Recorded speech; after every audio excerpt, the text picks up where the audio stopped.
Masya Allah, kita lagi di udara dingin ya.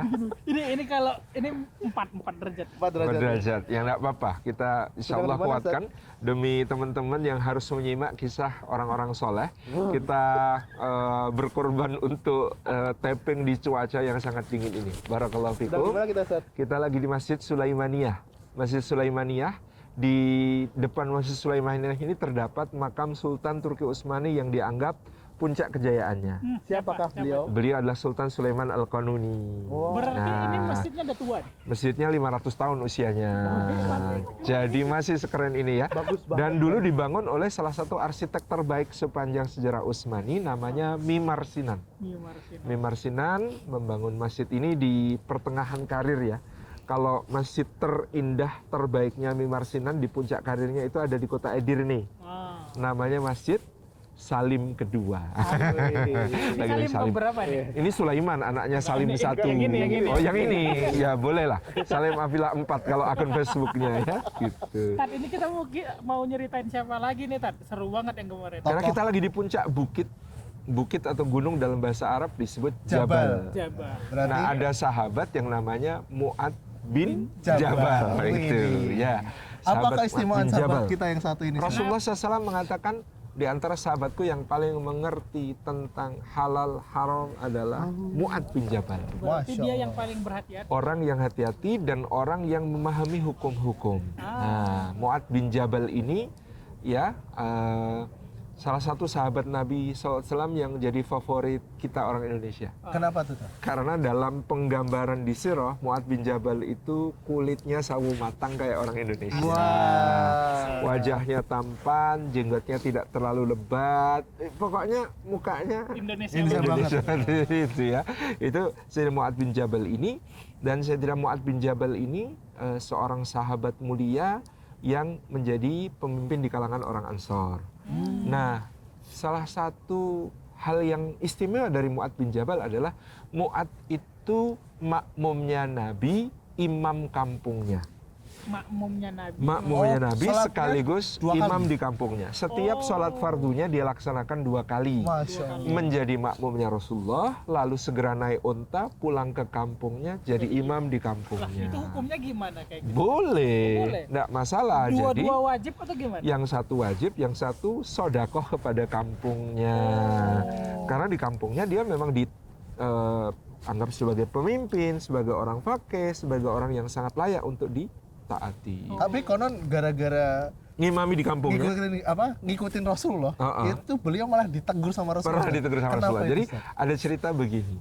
Mu'ad bin Jabal ini kan setiap jadi makmum Rasulullah selesai, kemudian dia pulang ke kampungnya mengimami. Maka Mu'ad kalau mengimami di kampungnya, surat yang dibaca Rasulullah pada sholatnya di Masjid Nabawi dia Persis. baca di kampungnya persis. Karena pengen niru ya. Niru panjang sholatnya di Masjid Nabawi yang dia ikuti bersama Nabi sama dengan panjang sholat di kampungnya. Nah, padahal kampungnya Mu'ad ini pada waktu itu tentu yang penduduknya awam, masuk Islamnya belum lama, pekerjaan mereka adalah para petani di kebun-kebun kurma. Artinya banyak kegiatan. Banyak kegiatan, sehingga ketika itu Mu'ad dikomplain sama orang di kampungnya, "Hei Mu'ad, sholatmu terlalu panjang, bacaanmu panjang, sholatmu lama, kami nggak suka sholat yang semacam ini." Kata Mu'ad bin Jabal, "Saya ini cuma mengikuti sunnah Rasulullah, apa yang dilakukan Rasulullah di Masjid Nabawi, saya ikuti di sini." Apa Gitu yang ya. dibaca ya, tadi? Iya, apa yang dibaca di sana kami ikuti di sini. Kata kampungnya, orang-orang di kampungnya, "Kalau begitu mulai sekarang kami nggak mau ikut sholat bersamamu." Nah, mulai saat itu kami nggak mau sholat berjamaah. Mu'ad marah, kemudian mengatakan, "Dasar kalian orang-orang munafik." Gitu. Nah, maka karena dibilang begitu, orang-orang di kampungnya ini nggak terima. Mereka lapor sama Rasulullah SAW, "Ya Rasulullah, kami nggak mau lagi sholat berjamaah." Loh, kenapa? Karena Mu'ad bin Jabal imam kami itu kalau sholat panjang sekali, bacaannya panjang sekali, lama kali kami nunggu, padahal kami kerjaan banyak, capek pula. Ya, pokoknya kami nggak mau sholat lagi ya Rasulullah. Waduh, Rasulullah kaget, kemudian manggil Mu'ad. "Wahai Mu'ad, apakah engkau hendak membuka pintu-pintu fitnah? Apakah engkau hendak membuat orang meninggalkan syiar-syiar Allah? Apakah engkau membuat sholat berjamaah itu ditinggalkan?" Nah, Mu'ad bin Jabal, "Apa salah saya Rasulullah? Kata Nabi SAW, kamu salah karena kamu mengimami kaummu, bacaanmu sangat panjang, sholatmu sangat lama. Sehingga mereka merasa keberatan karena mereka pekerjaannya banyak, karena mereka kemudian sibuk, karena mereka memang belum kuat untuk sholat sepanjang itu. Nah, Nabi SAW mengatakan, demikian negur Mu'ad membela diri. Ya Rasulullah, kalau engkau menyalahkan saya, demi Allah, saya itu sholat di kampung saya persis sholat sampeyan ya Rasulullah. Apa yang engkau baca di sholatmu, saya baca di sholat saya. Sepanjang apa sholatmu, panjang itu pula sholat saya. Maka Rasulullah ketawa.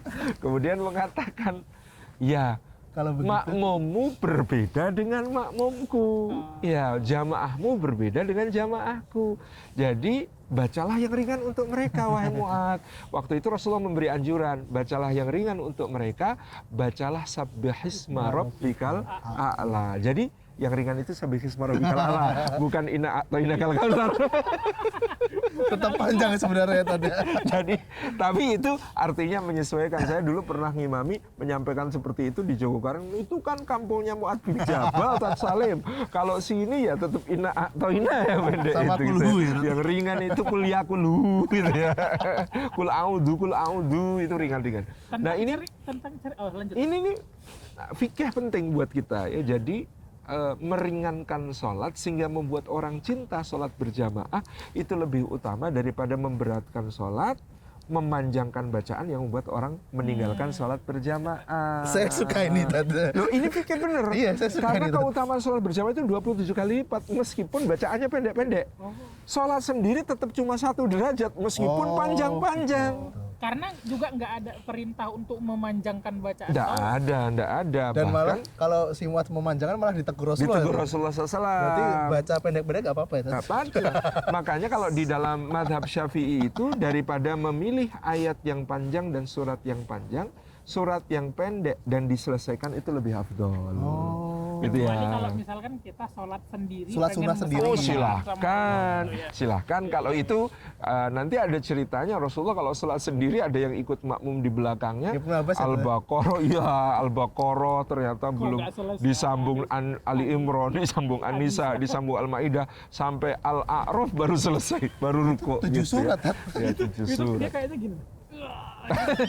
Makmumnya begitu. Makmumnya kayak Salah gitu. sendiri ngikut sholat kok di rumah gitu ya. Kalau mau ngikut sholat tuh di masjid, bukan di rumah gitu ya. Nah, kembali ke Mu'ad bin Jabal. Maka Mu'ad bin Jabal ini oleh Nabi SAW pernah ditugaskan ke negeri Yaman untuk berdakwah. Nah, ketika ditugaskan ke negeri Yaman untuk berdakwah, beliau mengatakan, wahai Mu'ad, engkau akan bertemu dengan kaum ahli kitab di sana. Maka serulah mereka kepada apa-apa yang menjadi persatuan di antara salah semua nabi, yaitu tauhid mengisahkan Allah. Kalau mereka menerima seruanmu tentang tauhid mengisahkan Allah, barulah kamu ajari mereka sholat. Kalau mereka sudah mampu melaksanakan sholat, baru terangkan kepada mereka tentang zakat. Ketika mereka sudah memahaminya, maka kemudian berikan kepada mereka pemahaman tentang puasa Ramadan. Jadi berdakwah itu dengan cara bertahap, berderajat-derajat, dimulai dari yang paling pokok dan paling penting, kemudian berangsur-angsur difahamkan kepada perkara-perkara yang semakin kompleks di dalam Islam. Dan karena pesan Rasulullah ini dilaksanakan dengan baik oleh Mu'ad bin Jabal ketika diutus ke negeri Yaman, Mu'ad bin Jabal berhasil mengislamkan beberapa kota di Yaman. Masya Allah. Yaitu pahala jariahnya yang Keren banget. luar biasa. Nah, Mu'ad bin Jabal juga pernah mendapatkan pesan yang sangat mendalam dari Rasulullah. Ya Mu'ad, ittaqillaha haitsu ma kunta wa atbi sayyi'atal hasanata tamhuha wa khaliqin nasa bi khuluqin hasan. Wahai Mu'ad, bertakwalah kepada Allah dimanapun kamu berada. Kalau kamu terlanjur melakukan keburukan, segera susuli dengan kebaikan supaya bisa menebusnya, supaya bisa menghapusnya, dan berakhlaklah kepada semua manusia dengan akhlak mulia. Ini pesan yang dikomentari Imam Syafi'i sebagai pesan yang mencukupi untuk semua perjalanan, untuk semua kehidupan. Bertakwalah kepada Allah dimanapun kamu berada, karena ya pengawasan Allah ada di mana-mana. Tidak ada yang lepas dari pengawasan Allah. Tapi kan manusia kadang lemah, kadang khilaf, kadang lupa, kadang lalai. Sehingga Rasulullah menambahkan pesan, kalau kamu terlanjur melakukan keburukan, segera susuli dengan kebaikan supaya bisa menebus. Jadi kalau kita Kemudian- melakukan keburukan jangan diem aja ya Tat, ya? Jangan diem aja. Merasa, aduh aku kotor banget Tapi nih. biasanya kalau udah melakukan dosa, keburukan tuh malu. Nah, Kadang juga, malu. aduh, kenapa nggak sekalian gitu ya? Iya. Kadang ada yang berpikir Ada, seperti ada. itu kan. Enggak, kita justru diajar Rasulullah kalau sadar tadi salah, sadar tadi dosa, sadar tadi maksiat, Harus segera. segera susuli dengan kebaikan. Jadi biar Seburuk apapun ya Tat, ya? Seburuk apapun, meskipun sebenarnya nggak ada yang tertebus, kan waktunya nggak bisa Iya, tebus. Misalnya kita bermaksiatnya pakai harta, hartanya nggak ketebus. Tetapi kita dianjurkan untuk demikian supaya kita tidak berputus asa dari rahmat Allah. Yang terakhir, Rasulullah mengatakan berakhlaklah kepada manusia, bukan berakhlaklah kepada sesama muslim, berakhlaklah kepada sama mukmin enggak, tapi berakhlaklah kepada semua manusia dengan akhlak yang mulia. Karena mengamalkan hadis ini, Mu'adz bin Jabal itu mungkin juga seperti Mus'ab bin Umair. Dia punya karisma yang beda dari yang lain. Jadi pernah satu hari dia keluar dari Masjid Nabawi, tiba-tiba ada orang datang dari negeri jauh, pertama kali di Madinah, itu ngomong sama seseorang, itu siapa? Itu sahabat Nabi. Ada apa? Aku mencintainya. Masya Allah. Tiba-tiba Allah mengilhamkan kepadaku bahwa aku mencintainya karena Allah. Maka orang itu kemudian dikasih tahu, kamu sampaikan apa yang kau rasakan pada orang itu. Sampaikan cintamu, ungkapkan cintamu karena Allah kepadanya. Maka orang itu mendatangi Mu'adz bin Jabal dan mengatakan, aku mencintaimu karena Allah, wahai saudaraku. Mu'adz bin Jabal menjawab, habbakallahu alladhi ahbabtani fih. Semoga Allah mencintaimu sebagaimana engkau telah mencintaiku karena Allah. Nah, jawaban ini menjadi sunnah hasanah bagi kita. Sekarang kalau ada orang mengatakan kepada kita, uhibbuka fillah, aku mencintaimu karena Allah, maka kita jawab, ahabbakallahu alladhi ahbabtani fih. Semoga Allah mencintaimu karena engkau telah mencintaiku karena Allah. Semua orang sekarang menjawab seperti itu, pahalanya mengalir kepada Mu'adz bin Jabal. Nggak dipakai untuk gombalin. Iya, bukan untuk Tempel lah. bukan Terus untuk gini tangannya. gitu ya. Asarangel. Masya Allah. Nah, Mu'adz bin Jabal itu selalu dipandang Rasulullah sebagai salah satu orang yang paling cerdas, orang yang paling fakih. Maka suatu hari Rasulullah itu takjub ketika Mu'adz bertanya. Ketika Rasulullah menjelaskan tentang dosa lisan. Kemudian Mu'adz bin Jabal bertanya, ya Rasulullah, apakah kita akan disungkahkan ke dalam api neraka hanya karena ucapan kita? Bukan perbuatan dosa maksudnya, tapi cuma ucapan. Kata Nabi SAW, wahai Mu'adz, kukira engkau adalah paling fakih di antara penduduk Madinah. Bukankah di dalam Al-Quran kisah-kisahnya semua orang tentang ucapannya? Qarun itu tentang ucapan, Iblis itu tentang ucapan, Fir'aun itu tentang ucapan. Itu semua mereka disungkahkan ke dalam karena lisan mereka. Maka sejak saat itu Mu'adz bin Jabal itu selalu menjaga lisannya dengan sangat luar biasa. Nah, Mu'adz bin Jabal juga yang diberi Rasulullah wasiat tentang doa di dalam akhir sholat. Ya Mu'adz, jangan lupa duburo akhir sholat, pada setiap penghujung akhir sholat. Allahumma a'inni ala dzikrika wa syukrika wa husni ibadatik. Berdoa diajari Rasulullah, oleh Mu'adz diajarkan kepada semua umat sampai sekarang kita baca. Ya Allah, tolonglah aku supaya bisa berzikir kepadamu, mensyukuri nikmatmu, dan mengihsankan ibadah kepadamu. Maka karena kefakihannya, keulamaannya, Mu'adz bin Jabal ini menjadi tokoh yang sangat terkenal, tokoh yang sangat masyhur. Orang datang ke Madinah, kami cari Mu'adz bin Jabal. Untuk apa? Kami mau tanya ini, tanya itu kepadanya. Karena Rasulullah mengatakan dia orang yang paling faham tentang halal dan haram. Jadi kalau Mu'adz bin Jabal paling faham halal haram, Ubay bin Ka'ab paling fasih dalam Al-Quran, itu ada pujiannya masing-masing, gitu ya. Punya spesialisasi masing-masing ya Tat, ya? Halal, haram, tanya Mu'adz bin Jabal. Kayak dikasih ijazah nih. Nah, ini soal haji, soal halal haram tanyanya Mu'adz bin Jabal. Dokter ahli apa Maka gitu Mu'adz ya? bin Jabal itu menjadi sangat terkenal di mana-mana. Mu'adz, Mu'adz, Mu'adz. Nah, sampai kemudian Mu'adz bin Jabal itu nangis. Ketika ditanya, kenapa engkau menangis wahai Mu'adz? Karena aku tahu aku tidak lagi termasuk dalam apa yang disabdakan Rasulullah SAW. Rasulullah pernah bersabda, semoga Allah merahmati hamba yang bertakwa dan tersembunyi. Kalau dia ada di depan, ditempatkan di depan, dia taat. Dia ditempatkan di belakang, dia taat. Kalau dia tidak hadir, dia tidak dicari. Kalau dia datang, Kalau dia datang, nggak ada yang ngeh dia datang. Itu Kalau low dia profile ya. kalau dia memberi rekomendasi, rekomendasinya nggak akan dianggap. Kalau dia melamar perempuan, lamarannya akan ditolak. Ya Allah. Kata Nabi SAW, tetapi kalau orang ini mengangkat tangan ke hadapan Allah, Allah langsung kabulkan doanya. Kata Mu'ad bin Jabal, aku sudah kehilangan semua keutamaan itu. Jadi beliau sedih, nangis, karena aku tidak termasuk at-taqi al-khafi. Tidak termasuk orang bertakwa yang disembunyikan Allah. Kekasih-kekasih Allah yang disembunyikan, karena dia terkenal. Nah, Mu'ad bin Jabal ini, ya, satu hari diuji oleh Sayyidina Umar bin Khattab.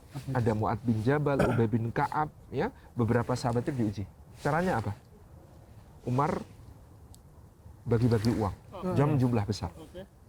Disuruh seorang sahabat, antar ini kepada Mu'ad bin Jabal, antar ini kepada Ubay bin Ka'ab, antar ini kepada fulan, antar ini kepada fulan. Kemudian yang disuruh ngantar kepada Mu'ad bin Jabal itu dikasih pesan sama Umar, kamu kalau sudah ngasih, jangan langsung pergi, cari tempat tersembunyi, perhatikan apa yang dilakukan Mu'ad bin Jabal dengan harta itu. Masya Allah. Maka kemudian orang itu ngantar, wahai Mu'ad, ini adalah pembagian dari Amirul Mukminin untuk engkau. Ya Allah, kenapa aku diberi harta sebanyak ini? Terserah kepada engkau. Baik kalau terserah kepadaku. Orang itu kemudian mendekat ke pohon kurma di dekat rumah Mu'ad, sembunyi di balik pohon kurma, dia lihat apa yang dilakukan Mu'ad.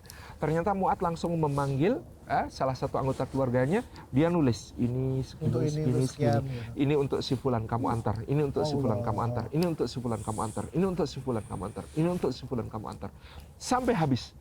Maka orang ini kemudian menghadap kepada Sayyidina Umar mengatakan, saya sudah mengamati apa yang dilakukan Mu'ad terhadap hartanya. Apa itu? Dia telah membagikannya sampai habis tak bersisa. Umar sujud syukur mengatakan, segala puji bagi Allah yang telah membenarkan prasangka baikku terhadap sahabatku. Jadi gitu ya. Jadi kata Umar, aku sudah ngira masih akan seperti itu. Iya, masih akan begitu. Masya Allah. Dan segala puji bagi Allah yang membenarkan prasangkaku kepada sahabatku. Maka Umar itu sangat mencintai Mu'ad bin Jabal. Jadi ini ceritanya, begitu Umar dulu hijrah, itu dipersaudarakan kan antara Muhajirin dengan Ansar. Itu Umar dipersaudarakan itu dengan Mu'ad bin Jabal. Jadi Mu'ad bin Jabal itu saudaranya Umar di dalam hijrah. Antara Muhajirin dan Ansar. Dan dulu sama-sama suka belajar. Maka dulu ketika tiba di Madinah pertama dikenalkan sama Mu'ad bin Jabal, Umar tuh mengatakan, wahai Mu'ad, kalau aku bekerja kamu tolong di majelis Rasulullah catat, nanti catatanmu aku pinjam. Nanti kalau pas kamu bekerja, aku akan di majelis Rasulullah, aku catat, catatanku akan aku pinjamkan kepadamu. Gitu. Saking tidak inginnya ketinggalan pelajaran dari Rasulullah SAW seperti itu. Nah, maka Umar bin Khattab itu menominasikan Mu'ad bin Jabal sebagai calon pengganti. Salah satu. Yang dewan ini ya, di antara dua calon pengganti. Jadi ketika itu beliau mengatakan kepada orang-orang, berangan-anganlah kalian. Lalu mereka berangan-angan. Apa angan-anganmu? Saya ingin ku jihad, lalu mati syahid, lalu hidup lagi, lalu jihad lagi, lalu syahid lagi. Terus ada sahabat ditanya, kamu angan-anganmu apa? Saya ingin punya harta sebanyak sekian ribu dinar. Kemudian saya infakkan sampai habis. Lalu Allah memberi saya harta sebanyak itu lagi. Lalu saya infakkan sampai habis lagi. Lalu Allah berikan lagi sebanyak itu. Lalu saya infakkan lagi sampai habis. Gitu. Angan-angan itu tetap buat beribadah, beramal ya. Itu sahabat-sahabatnya Umar. Lalu Umar ditanya, apa angan-anganmu ya Amirul Mukminin? Ketika itu Mu'ad meninggal, Abu Ubaidah meninggal, dan ada satu tokoh lagi. Salim Maula Abi Hudzaifah namanya. Salim Maula Abi Hudzaifah itu juga sudah meninggal. 3 orang ini kata Umar, angan-anganku adalah aku memiliki sahabat-sahabat seperti Mu'ad bin Jabal, Abu Ubaidah bin Jarrah, dan Salim Maula Ubaidafah. Lalu kami beramal bersama di jalan Allah. Itu angan-angannya Umar yang paling saking cintanya sama 3 orang ini. Maka ketika Umar ditanya, dulu Abu Bakar nunjuk Anda sebagai khalifah sebelum Abu Bakar wafat. Anda sekarang dalam keadaan sekarat. Anda mau menunjuk siapa? Seandainya masih hidup. Maka Umar menjawab sambil meneteskan air mata. Seandainya Abu Ubaidah bin Al-Jarrah masih hidup, aku akan tunjuk dia karena dia adalah aminu hadhil ummah. Dia orang kepercayaan umat ini. Seandainya Mu'ad bin Jabal masih hidup, aku juga akan menunjuk dia karena dia adalah orang yang sangat amanah dalam mengemban tugas dakwah maupun kepemimpinan.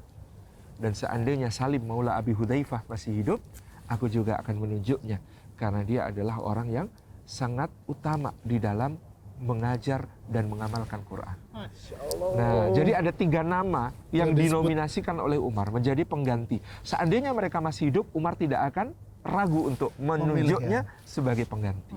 Tapi 3-tiganya sudah wafat. Qadarullah. Jadi, mohon maaf ya, ada Abu Ubaidah, ada Mu'ad, satu lagi namanya Salim lagi. Masya Allah, mudah-mudahan nama saya berkah. Amin, amin, amin. Nah, inilah Mu'ad bin Jabal yang luar biasa dalam semua kehidupannya membawa kebaikan-kebaikan bagi umat dengan ilmunya, dengan amalnya, dengan kemasyhurannya, dengan keterkenalannya sampai dia dicintai oleh begitu banyak orang.